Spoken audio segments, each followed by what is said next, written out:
Karibuni sana. Jina langu ni Miss Masao. Siku ya leo nitaonyesha jinsi ya kutengeneza salad. Hii salad yetu inaitwa coleslaw. Inatumia ingredients ambazo ni rahisi sana kupatikana majikoni mwetu. Na ni rahisi sana kutengeneza. So let's get straight into the video. Hitaji letu la kwanza ni cabbage. Cabbage yako utakuwa umekatakata vizuri kama mnavyoiona hapo. Pia utahitaji karoti zako uwe umezigrate vizuri kwenye kile kidogo cha kuangulia carrot. Pia utahitaji vitunguu vyako umevikata vidogo vidogo tu kiasi, kitunguu kimoja. Salad dressing itatumia sukari kijiko kimoja kikubwa na chumvi kijiko kidogo, limao kipande kimoja, vijiko viwili vya mayonnaise pamoja na vinegar kijiko kimoja kikubwa. Sasa tutaanza kuchanganya hizi ingredients zetu au vegetables zetu kwa pamoja, alafu tutaanza kuchanganya salad dressing. Hii salad ni vizuri ukaitengeneza way ahead of time. Kama unaweza ukaitengeneza leo mkaitumia kesho, unaweza ukaitengeneza masaa 3-4 kabla ili iweze kusoak up all the juice, all the moisture. The longer it stays, the better it becomes.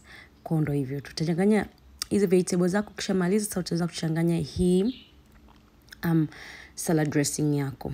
Kwenye bakuli lako la chumvi na sukari utaweka mayonnaise vijiko viwili, utaweka limao lako kipande kimoja na utaweka vinegar kijiko kimoja kikubwa, alafu utachanganya kabisa vizuri mpaka iwe consistency nzuri kabisa.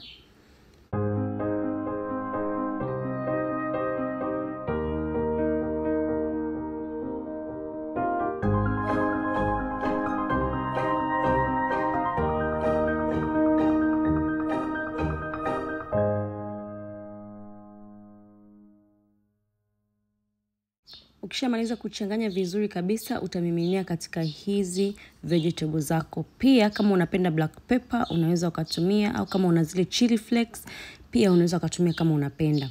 Kwa hiyo utamimina vizuri, alafu utachanganya pamoja na hizi salad vizuri kabisa, na baada ya hapo salad yako inakuwa tayari. Unaweza ukaila muda huo ambao utakuwa umetengeneza, au pia kama nilivyosema inakuwa nzuri zaidi kama ikikaa pia kwenye fridge. Ukishamaliza kutengeneza unaifunika vizuri kwenye fridge, inaweza kukaa masaa 2-3 ukaitumia.